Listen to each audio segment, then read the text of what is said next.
Hi. I just found this backstage. It's apparently a $5,000 hand-built Fender electric bass, and I'm just going to use it to demonstrate something to you. I'm not actually even sure who owns it. But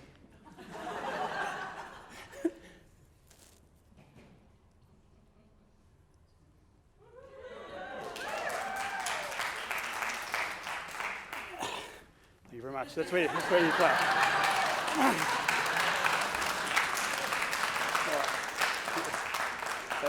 That may have been the owner. Today, there were a lot of topics that I thought would be interesting to talk about in terms of the stuff that I've done, but I actually thought the most interesting way to do this talk would be to allow you guys to take something away from it that's actually concrete, that's attached to you, and will allow you to remember some of the foundation principles of why I got into circus in the first place. But before I start, I just want to acknowledge the Wiradjuri people, who are the traditional custodians of this land that we're meeting on. Always was, always will be Aboriginal land, and I just want to acknowledge the elders, past and present, and the whole mob of blackfellas who live in and around the Orange region. Thank you for having us here. And I'd also like to acknowledge any of the First Peoples in the audience here today. You guys know who you are.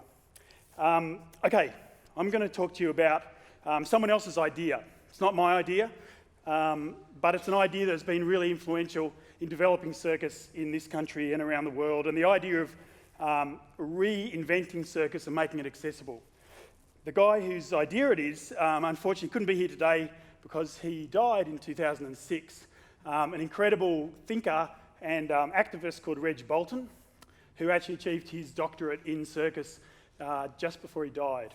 So he was known as Dr. Reg Bolton, and he spent a good part of his life, about 30 or 40 years of his life, empowering children in creating circus. And the skill that I just showed you, balancing that guitar, is just one of the skills that's available to kids to learn as circus. Hula hoop, trapeze, juggling, acrobatics, human pyramids, clowning, music, falling over, setting things on fire, generally having a really good time. And the notion of circus is one of variety and putting together a whole lot of different ideas and different ways of performing all in one ring and in one space, and enjoying the contrast between those things. So what Reg Bolton did, one of his first gigs in this area was working with really socio-economically struggling kids in Scotland, and they were really rough kids from the Housing Commission flats, and he would teach them circus. He would bring a bunch of unicycles, some juggling clubs, juggling balls, hula hoops, and sort of lay it out like a smorgasbord and allow kids to sort of pick the thing that they thought was most fun. Like, the short kids might want to walk on stilts because they've always wanted to be tall, or the cheeky kid wants to be a clown, or the bossy kid wants to tell all the other kids what to do. So Reg would lay out these skills and then go about empowering the kids in how to perform those skills and turn it into a show. And sometimes within 24 hours or a week or a month, they would have a show ready to perform for their parents, for the local community. And these kids that were otherwise a sort of real problem around the flats became these celebrated stars of the circus. So Reg continued that work. He ended up settling in Australia and coming to Western Australia, and has had an influence on the entire planet. Literally thousands and thousands of people who are now adults trained with Reg Bolton, and I've been in pubs and public places all around the world where when I say, I work in circus, and someone will go, "Oh, Reg Bolton taught me to walk on stilts when I was 12, So New York, London, around Europe, he's had this incredible effect. The PhD that he wrote was based entirely on his research of doing this for many years. And by the end of his PhD, he realised he distilled it down to 6 things that kids get from circus, 6 benefits that they get from participating in this eccentric activity.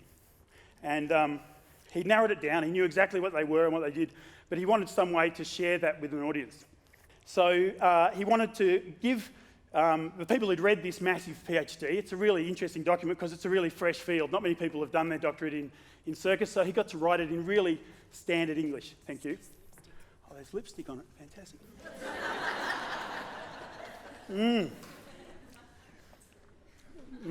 Puppy King. So he wanted a way for people who read his PhD to take it away with them, take all of the findings away in a really simple way. So I'm going to just have a quick show of hands. Hands up. Hands up if you've got hands. Hands up or if you've got one hand. That's great. Just reminds you of the last one. Okay, so all we need is one hand. Just one hand. On that hand, bring it down, look at the palm. What you're holding there is a mnemonic trick, a way of remembering the 6 things that Reg Bolton discovered in his PhD. Each finger represents a different element the kids get, starting with this finger, first finger. It's the number 1 finger. It's number 1. It's individuality and identity. The thing about circus is that it has very few rules of how it has to be presented. I mean, we all have that sort of lions and tigers and bears and sawdust thing. Some of us will have that sort of Cirque du Soleil, French-Canadian masked arty thing. Some of you will have the raucous larrikin Circus Oz thing. But essentially, those things only exist because someone invented them. So circus allows kids to be whoever they want to be. The flamboyant camp kid can dress up in a tutu. The studious Asperger's kid who's into mathematics can learn to juggle over in the corner on their own. The bossy kid can do their thing. So it allows kids to explore their identity in a really safe environment. So this finger represents image, identity, individuality. It's easy to remember because it's pointing one. It's me, it's you, it's one person, it's number 1. So that finger's all the good things that kids get from exploring who they are. For me, I'm a professional circus director. I'm also a white fellow living in a black fella's country in the middle of Asia. All of those things that define me and how I like to identify myself come from my sense of identity. So kids can develop that in circus. For adults, you know that if you're around adults who are comfortable in their own skin and have come to terms with exactly who they are, if nothing else, they're just really good guests at dinner parties. So it's important, individuality. That's one thing the kids get from circus. The second one is this finger here. If you hold your hand up, it's the one that just sticks out a little bit further than the others. This middle finger sticks its neck out.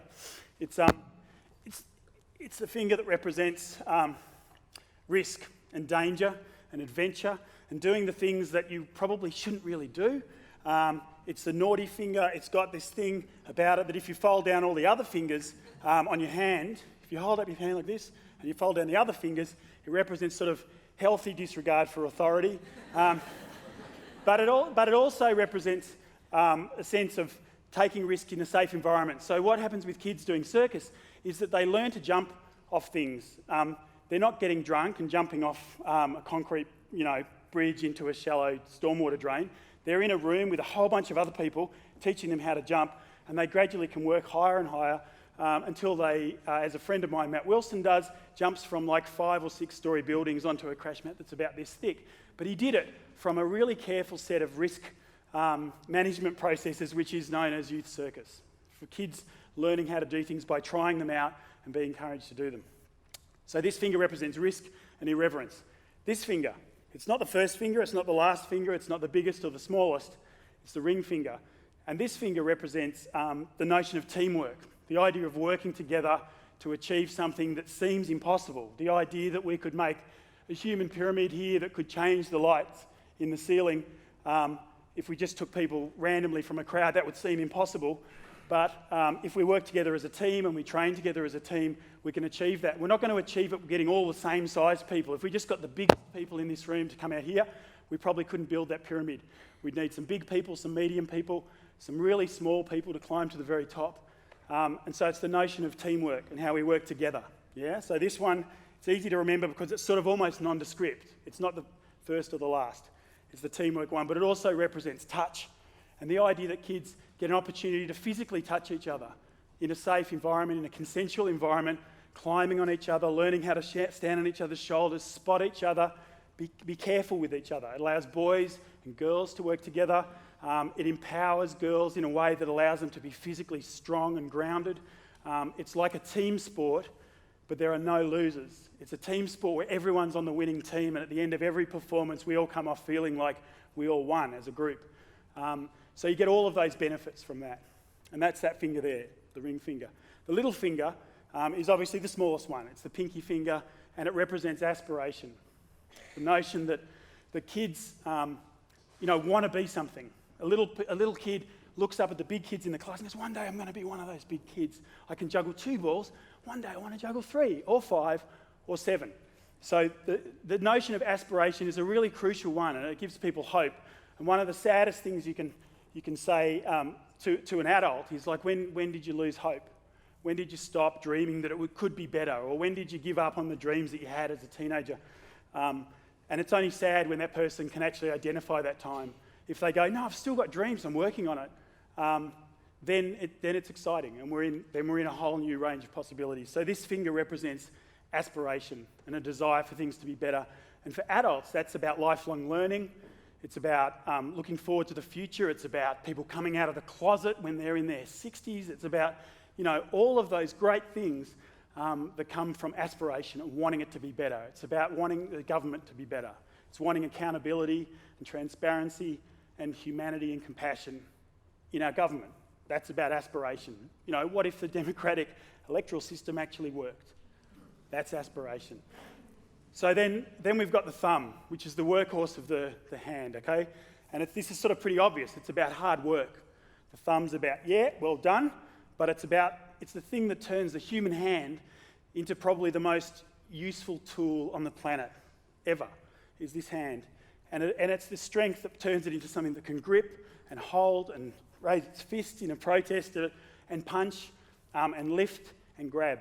So the thumb represents hard work, and the kids need to know that to achieve stuff at a human scale, it requires some hard graft. You've got to actually go for it. You've got to go out there and turn over the compost. You've got to dig the hole. You've got to practice. You've got to stretch. You've got to warm up. It doesn't just come instantly. I've got a 10-year-old daughter, and to her generation, gratification is just there in a device, in a visual gratification of like, I got that.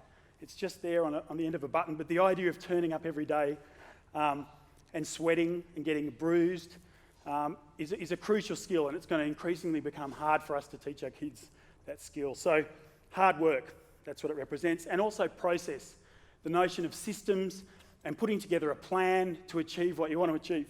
If we're going to save the climate, we've got to actually plan together, and not even necessarily at a global scale, but we've just got to organise a farmer's market. We've got to get together in our own backyard and make things happen, but it requires physical work. So that's the thumb. Easy to remember, it's tough. And the last part of the hand is the palm, and it's sensitive. If you just tickle your own palm, and that is the most vulnerable part of the hand. It's the underbelly of the hand, and it represents sensitivity and laughter and communication and joy and pleasure. It's probably the most pleasurable part of the hand in a way. And so just tickling the hand reminds you that is something that kids get from. It's not just like sending kids off to play sport and getting muddy in the field. That they're actually working together and talking across generations between adults, kids, making theatre and drama to learn about human emotions. So individuality, risk and irreverence, teamwork and touch and collaboration, aspiration, hard work, sensitivity and laughter and joy. That's what kids get from a circus. Thank you very much.